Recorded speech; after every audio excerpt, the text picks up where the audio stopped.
ज्या मुलांना गुणाकार येते त्यांना भागाकार पण यावा यासाठी काय करता येईल? तुम्ही हात वर कराल, तुमच्यापर्यंत माईक येईल, मग आम्ही सगळे ऐकू.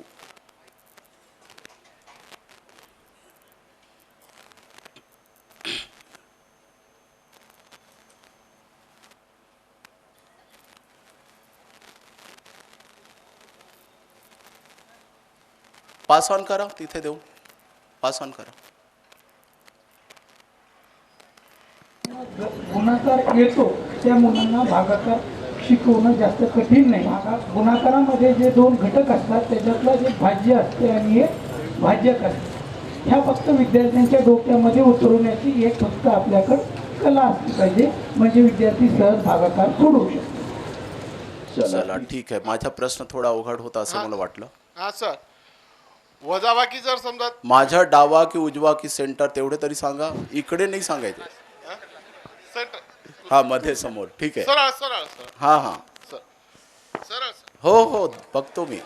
वजाबाकीची क्रिया जर मुलांना व्यवस्थित शिकवली किंवा वजाबाकीची पुनरावृत्ती जर केली तर भागाकार हे त्यांना सहज करता येते. वजाबाकी जास्तीत जास्त शिकवले तर भागाकार हे सहजतेने करता येते त्यांना. चला जाऊ दे, फार वेगवेगळे उत्तर येत आहे. मी प्रश्न बदलवतो थोडा. ठीक आहे. हां, सरांनी सांगितलेलं आत्ताचं उत्तर थोडं एकदम म्हणजे बरोबर आहे. त्यात अजून इम्प्रूव्हमेंट जर गुणाकार करता येत असेल तर भाजक आणि भागाकार यांचा पण त्याला गुणाकार करता येतो. त्याच्यात बाकी जर मिळवली तर तुला भागाकार पूर्ण यायला आला असा विश्वास जर त्याला दिला तर नक्की भागाकारासाठी मुलाची जी भीती आहे ती नक्की कमी होईल, कारण त्याला गुणाकार येतो. खूप छान खूप छान. गुणाकार येतो. माझा प्रश्न फक्त एवढाच होता, गुणाकार येत असलेले मुलाला भागाकार शिकवायचे. त्यामुळे एक शिक्षकाने जे उत्तर दिलं की भाज्य आणि भाजक तिथे उपलब्ध आहे आणि त्यालाच खेळवायचे असते आणि त्याला भागाकार म्हणतात, हे आहे. तुम्ही बाकीचे 3-4 लोकांनी अजून जो मांडला त्याचा उत्तर तुमचा जो होता त्याचा प्रश्न काय ते मी सांगतो आता. भागाकार कोणकोणत्या पद्धतीने शिकवता येते असे मी प्रश्न विचारला ना, तर मग ते उत्तर येतील. हां हॅलो सर, पहिल्या सुरला त्याला भाज्य म्हणजे काय हे समजून दाखवावं लागेल. याच्या हातात माईक आहे, त्याच्या तोंड माईक जवळ नाही. हां तर तुम्ही सांगा ना की उजवीकडे डावी समोरच आहेत. समोर समोर. हां हां हां. पहिल्या सुरला भाज्य म्हणजे काय त्याला समजून दाखवावं लागेल. त्याच्यानंतर भाजक म्हणजे काय ते समजून दाखवावं लागेल. आणि भाज्याच्या पटीमध्ये जे काय आपलं भाज्य आहे तर त्या पटीनं तो जर पाढा वाचत गेला, जर तो पाढ्यामध्ये जर पूर्णपणे त्याला पाढा बरोबर येत असेल तर त्या पाढ्याचंच उत्तर वर जे काय त्या पटीमध्ये येईल त्याचंच नाव भागाकार आहे. चला ठीक आहे. मी फसवू शकतोय तुम्ही लोक जास्त बोलायला लागलं तर. सर भागाकार आता बंद करा ना. आता मी पुढचा प्रश्न विचारतो त्यावर बोला. प्रश्न भरपूर विचारणार, ज्यांना उत्तर द्यायची तयारी आहे त्यांनी तयारी ठेवावी. हा शेवटचा प्रश्न नाही. माझा प्रश्न होता की भागाकार येत असलेले मुलांना गुणाकार येत असलेले मुलांना भागाकार शिकवण्यासाठी काय करता येते, तर त्याचं उत्तर 2 लोकांनी योग्य उत्तर दिलं आहे. पुन्हा भाज्य वगैरे समजावून सांगण्याबद्दलचं पण एक उत्तर आला. पण वेगवेगळ्या अडचणी असतातच, पण त्याकडे मी जाणार नाही. मुद्दा आहे की तुम्हा लोकांना जर सगळे एवढं येते तर तुमच्या वर्गातील फक्त 35% मुलांना का येते भागाकार? हा प्रश्न आहेच. आणि हे अध्ययन निश्चित तुम्ही केली. कोणी पाकिस्तान किंवा इंग्लंडचे माणूस नाही बोलावून केला. आम्ही अगदी नांदेडचे पण नाही बोलवलं. तुम्हीच केली. तर हे मला तुम्ही लोक 60% लवकर करून देऊ शकाल काय? है ना, करू शकता तुम्ही लोक. आणि शिंदे सर आणि इंगोले साहेबांनी त्यांनी नियोजन केलंच आहे. मग पुढचा मुद्दा येतो की 5 वर्ष शाळेत येऊन सुद्धा मुलं अजून प्रारंभिक स्तरावर आहेत. 166 मुले 5व्या वर्गाचे प्रारंभिक स्तरावर आहे तुमच्या जिल्ह्यात. त्याला कारण काय असेल? आता पुन्हा प्रश्न आले, द्या उत्तर. जी मुलं उपस्थित होती त्यापैकी 166 मुलं प्रारंभिक स्तरावर होती. पण हे सांगू नका की ते न येणारी मुलं आहेत. ते होती त्या दिवशी आणि त्या दिवशी आली म्हणजे आदल्या दिवशी पण आली असणार असे आपण गृहीत धरू. हॅलो सर, नमस्कार सर. नमस्कार. त्या मुलांना सर पहिलीच्या वर्गात त्याचं पूर्ण अध्ययन झालेलं नाही आहे, त्याला समजलेलं नाही आहे. कारण पहिलीच्या वर्गात जर पहिलीचा अभ्यासक्रम पूर्ण झाला, दुसरीच्या वर्गात जर दुसरीचा झाला, तर त्याला 100% वाचता येतो पुढचं. त्याच्यानंतर याला काही बऱ्याचशा कारणीभूत व्यवस्था बी येतात.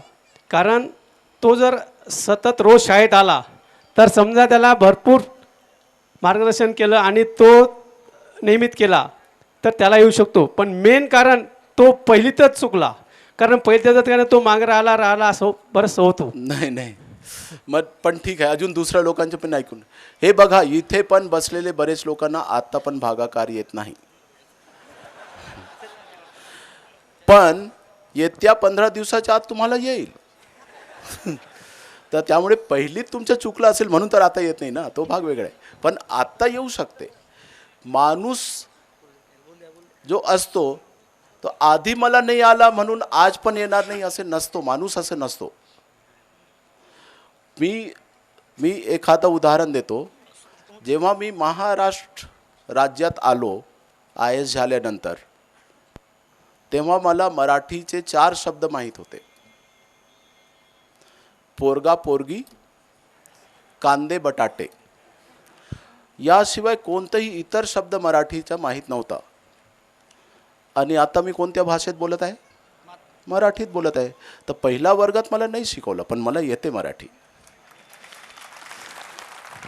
असे पकडून बसू नका की मला कॉलेजमध्ये असताना नाही शिकवलं, शाळेत नाही शिकवलं म्हणून आता काही शिकू शकत नाही. तुमच्या मुलाचं नाव काय ठेवायचे हे कोणत्या वर्गात शिकवलं होतं? नाव ठेवलं ना तुम्ही? हां, तर हे तुम्ही विसरून जा की आधी नाही शिकता आले म्हणून आता नाही शिकता येणार. माणसाचा मेंदू मरेपर्यंत शिकण्यास तयार असते अशी माझी समजूत आहे. मी मेलेलो नाही तरी पण मी सांगतोय. शेवटचं शिकणे काय राहील मी एक अंदाज घेतो. मी गुदमरत आहे, मला श्वास घेता येत नाही आहे, तरी पण मी मेहनत करतो आणि पुढचा श्वास घेतो. पुढचा श्वास घेतला म्हणजे मी मेलेलो नाही. एकदा असं होईल की पुढचा श्वास घेणे शक्यच होणार नाही. हा शेवटचं शिकणे होईल की शेवटचा श्वास घेताना कसा वाटतो. तोपर्यंत शिकत राहायचं, तोपर्यंत शिकत राहायचं. पुढच्या आयुष्याच्या वाट बघायचे नाही. किती लोक आहेत भागाकारसाठी पुढच्या जन्माची वाट बघत आहे तुमच्यापैकी? 8 पानी नोट आहे माझ्या व्हॉट्सॲपमध्ये आहे. आत्ताच मी इंगोले साहेब, शिंदे साहेबांना मी देतो आणि ते तुमच्या व्हॉट्सॲप ग्रुप वगैरेमध्ये टाकून देतील. तो 8 पानी नोट वाचायला मला अर्धा तास लागला होता. मी अमराठी माणूस. नोट मराठीत आहे, हिंदी किंवा इंग्लिशमध्ये नाही. मी हिंदी माध्यमाच्या शाळेत शिकलो, पण मी मराठी वाचतो, चांगल्याचपैकी वाचतो. मी लिहितो पण. प्रगत शैक्षणिक महाराज GR मी लिहिलेलं आहे. कितीतरी लोक रडत आहेत त्या GRच्या लांबीबद्दल. लांब लचक GR लिहितात. अमराठी माणसाने मराठीत लिहिलेले GR मराठी लोकांनी वाचताना कंटाळावं. काही मंडळी एका न्यूजपेपरमध्ये अग्रलेखमध्ये लिहिलं. आता एक GR जे लोक वाचू शकत नाही तो न्यूजपेपर काय वाचणार आहेत लोक? त्यांना कसं वाईट वाटतंय? असे लोक आहेत. तर हे 8 पानी नोट आहे. तुम्हाला वाचायला अर्धा तासच लागेल. ते वाचल्यानंतर भागाकार शिकवायचे कसं हे तुम्हाला जमलेलं असणार आहे. त्यासाठी पुढच्या आयुष्याची वाट बघायची नाही. त्यामध्ये काही बारकाव्यांकडे त्या लेखकांनी, संतोष सोनवणे म्हणून आमचा मुंबईचं विषय सहाय्यक आहेत, त्यांनी काही बारकावे दिलेले आहेत. मी गणितामध्ये आधीच सांगितलं मी पटाईत आहे. ते कशावरून? मी गणित विषय घेऊन IAS झालो आहे, पण मी BSc किंवा MSc नाही केलेलं. IAS मध्ये MSc लेवलचा प्रश्न विचारला जातो, समजलं? MSc न करता MSc लेवलच्या प्रश्नाचं उत्तर देऊन मी IAS झालो आणि MSc केलेले लोक नाही होऊ शकले. गणितमध्ये मी एवढा आहे, पण मला गणिताचे बारकावे ज्या पद्धतीने त्यांनी मांडलेलं सगळे माहीत नव्हतं. 48/4 आणि 56/4 यामध्ये फरक काय आहे? त्या 8 पानी नोटमध्ये त्यातलं फरक मांडलेलं आहे त्यांनी. तुमच्यापैकी नक्कीच काही लोक सांगू शकतील काय फरक आहे.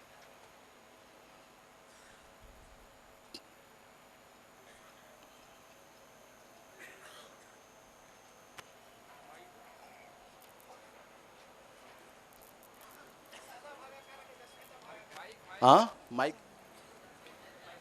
साधा भागाकार आणि दशकाचा भागाकार. साधा भागाकार आणि दशकाचा भागाकार हा फरक. ज्येष्ठाचा भागाकार.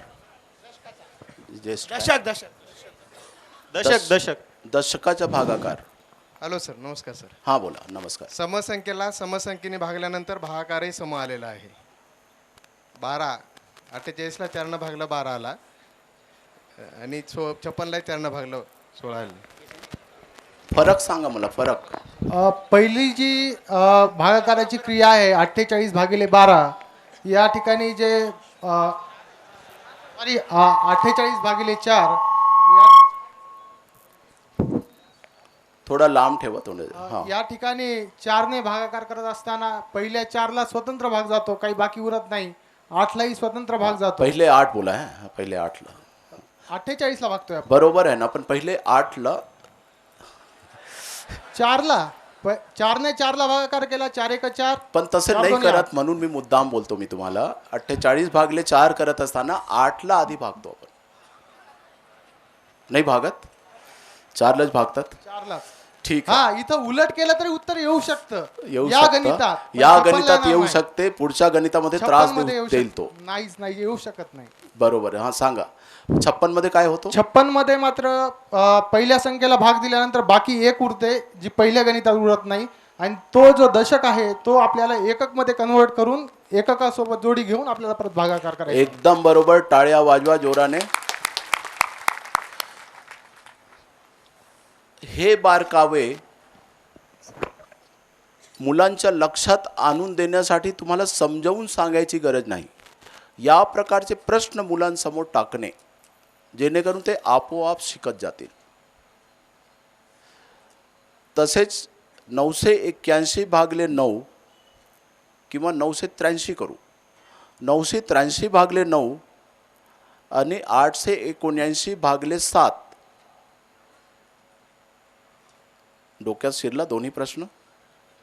983/9 879/7 या दोनमध्ये काय फरक आहे?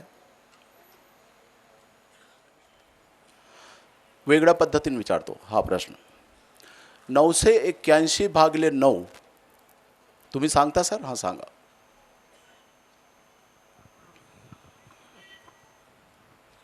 नमस्कार सर. नमस्कार. पहिलं जे उदाहरण दिलेलं आहे 981 किंवा 983 या संख्येमध्ये शतक स्थानी असणाऱ्या अंकाला जर भागलं तर 9ने 9ला पूर्ण 1चा भाग जातो. मात्र दुसरं जे उदाहरण दिलेलं आहे त्यामध्ये उदाहरण आहे म्हणजे भाज्य संख्या आहे 879, मात्र भाजक आहे 7. त्याच्यामुळे तिथे शतकस्थानच्या अंकाला भाग देत असताना त्या ठिकाणी एक पूर्ण भाग जाऊन एक उरतो आणि तो पुढे दशकात मिळवावा लागतो. ठीक आहे. आणि दशकामध्ये काय काय घडते या दोन्ही गणितामध्ये? हा सर, पहिल्या उदाहरणामध्ये दशकस्थानी असणारा अंक जो आहे तो भाज्यक संख्येपेक्षा कमी आहे, म्हणून तिथं आपल्याला शून्याचा भाग द्यावा लागेल आणि नंतर दशक आणि एककाची जोडी खाली घेऊन नंतर त्याला पूर्ण भाग द्यावा लागेल. बिलकुल. आणि दुसऱ्या प्रश्नामध्ये? दुसऱ्या प्रश्नामध्ये सर शतक स्थानातून उरलेला जो काही शिल्लक बाकी आहे ती खाली घेऊन आणि पुढचा जो अंक आहे म्हणजे 7 या ठिकाणी परत तो खाली घेऊन ती जोडी तयार होईल 17 आणि तिथं त्याला 2चा भाग जाईल आणि परत एकदा त्याच्यात बाकी उरेल आणि ती एकक स्थानचा अंक. आणि एकदम बरोबर आहे. धन्यवाद. शून्यने भाग द्यावा लागतो. खूप छान. सर अशा उदाहरणामध्ये ज्यावेळेस आपण उदाहरण घेतो मुळामध्ये आपण ज्या दर्शनी किंमत आणि स्थानिक किंमत या संकल्पना स्पष्ट करताना कमी पडतो म्हणून त्या शून्याचा भाग घेताना थोडंसं हे होती कारण या ठिकाणी आपण एककानं शतक संख्येला भाग दिलेला आहे सुरुवातीला मग शतक संख्येला भाग दिल्यानंतर येणारी जी बाकी त्याच्यातली आहे शिल्लक ती दशकामध्ये कन्वर्ट केल्याच्या नंतर बाकीचा त्रास आपल्याला होणार नाही. आणि या चर्चेवरून आपण कुठे शिरलो स्थानिक किंमत मुलांना जर समजलेलं नसेल तर भागाकार जमणार नाही. आत्तापर्यंत आम्ही चर्चा करत होतो गुणाकार येत असलेले मुलांना भागाकार शिकवणे म्हणजेच त्यांना स्थानिक किंमत माहीत आहे असे गृहीत धरलं कारण की गुणाकार येते. हे 60% मुलं आहेत यामध्ये तुमच्या गुणाकार आणि भागाकारच्या पातळीवर. त्याच्या खाली जी मुलं आहेत प्रारंभिक स्तरवरच आहेत 166 मुलं. बाकीची मुलं अंक ओळख आहे पण त्याच्या स्थानिक किंमत माहीत नाही आणि असे भरपूर मुले आहेत आणि पूर्ण राज्यात भरपूर मुलं आहेत. तर स्थानिक किंमत शिकवत असताना काहीतरी गोंधळ होत आहे तुम्हा लोकांकडनं गोंधळ होत आहे. आता नवीन जे गणित संबोध कार्यशाळा घेतली जाते तिथे लक्षपूर्वक बसा समजून घ्या हे एवढं अवघड काम नाही. तर स्थानिक किंमत शिकून टाकलं तर गुणाकार लवकर येईल गुणाकार शिकवलं तर भागाकार लवकर येईल हे काही अवघड नाही आहे. तर हे तुम्ही लोक करून घ्याल आणि टॉप 3 मध्ये आणायचे उद्दिष्ट ठरवलं आहे तुमच्या जिल्ह्याने. टॉपर म्हणून का नाही ठरवलं मी माझ्या मनातला गोंधळ सांगतो. मुख्यमंत्री महोदयांनी मला उद्दिष्ट दिला 3 वर्षापूर्वी जेव्हा मी शिक्षण सचिव म्हणून आलो महाराष्ट्र राज्याला टॉप 3 मध्ये आणायचे. तोच उद्दिष्ट यांनी आपल्या जिल्ह्यासाठी ठरवलं. मी विचार करायला लागलो की कसं नियोजन करता येईल टॉप 3 मध्ये आणण्यासाठी. तर मला लक्षात आलं की या नियोजनामध्ये 2 राज्यांना माझ्या वर ठेवण्याचे मला नियोजन करावे लागेल आणि ते मला अवघड वाटायला लागलं. म्हणून मी म्हटलं की आपण टॉपमध्ये जायचे याचंच नियोजन करू. जर पुढे जायचं ठरवत असला तर टॉपर म्हणूनच ठरवायला पाहिजे कुठलाही 3रा 4था क्रमांक ठरवायला नकोच. आणि ते ठरवता पण नाही येत कारण ते राज्य कसे वागतील आपल्याला काय माहीत. मग कोणतं 2 जिल्हे तुम्ही तुमच्या वर ठेवू इच्छिता सांगा बरं मला. आपण टॉपर म्हणून काम करायचे कुठे प्रयत्नामध्ये काही कमी झालं तर 3रा मध्ये येऊ तो भाग वेगळा.